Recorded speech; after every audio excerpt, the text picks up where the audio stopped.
আজকে যেই তদবিরটি নিয়ে আপনাদের মাঝে আমি হাজির হয়েছি, এই তদবিরটির মাধ্যমে আপনারা খুব সহজে আপনাদের শত্রুর জবানকে বন্ধ করে দিতে পারবেন। অর্থাৎ এই তদবিরটির মাধ্যমে আপনারা খুব সহজে আপনাদের শত্রুকে বোবা বানাতে পারবেন।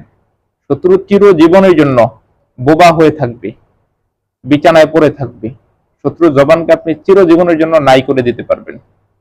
সুতরাং ভিডিওটি একটু শেষ পর্যন্ত দেখবেন।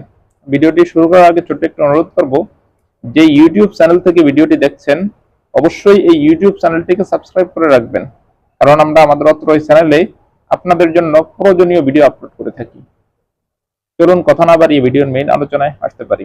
দর্শক, যে তদবিরটি নিয়ে হাজির হয়েছি, এই তদবিরটির মাধ্যমে খুব সহজে শত্রুর জবান বন্ধ করে দিতে পারবেন। কিভাবে বন্ধ করবেন আমি বলে দিচ্ছি।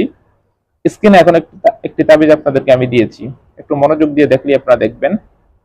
এই তাবিজটির মাধ্যমে আপনারা শত্রুর জবান বন্ধ করবেন। নিয়ম হচ্ছে, প্রথমে তাবিজটিকে সুন্দর করে আপনি লিখতে হবে একটি কাগজের টুকরায়।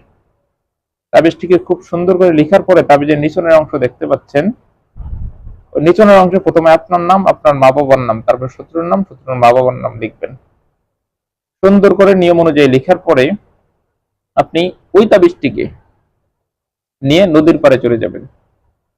নদীর পাড়ে গিয়ে ছোট একটি গর্ত করবেন। ছোট একটি গর্ত করার, অর্থাৎ কবর কোয়ালিটির একটি গর্ত করবেন। গর্ত করার পরে আপনার হাতে একটি পুতুল লাগবে, সেটা মূর্তি হতে পারে, পুতুল হতে পারে। ওই পুতুলের গলায় এবং ওই মূর্তির গলায় তাবিজটিকে সুন্দর করে বেঁধে দিবেন। বেঁধে দিয়ে আপনি ওই তাবিজটিকে ওই মূর্তিটা সহ কবরের ভিতরে, যে কবরটা আপনি নদীর পাড়ে করেছিলেন, ওই কবরের ভিতরে দাফন করে দিবেন, গেড়ে দিবেন। দাফন করা অর্থাৎ গেড়ে দিবেন। আপনার কাজ এতটুকুই, বেশি কোনো কাজ না। আপনি এতটুকু কাজ করলেই এনাফ আপনার জন্য।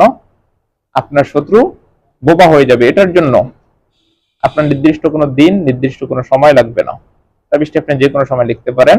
আমি এতটুকু আপনাকে গ্যারান্টি দিতে পারি যে অল্প সময়ের ভিতরে আপনার শত্রু চিরজীবনের জন্য জবান হারা হয়ে যাবে, বোবা হয়ে যাবে, আপনার কোনো আর ক্ষতিই করতে পারবে না।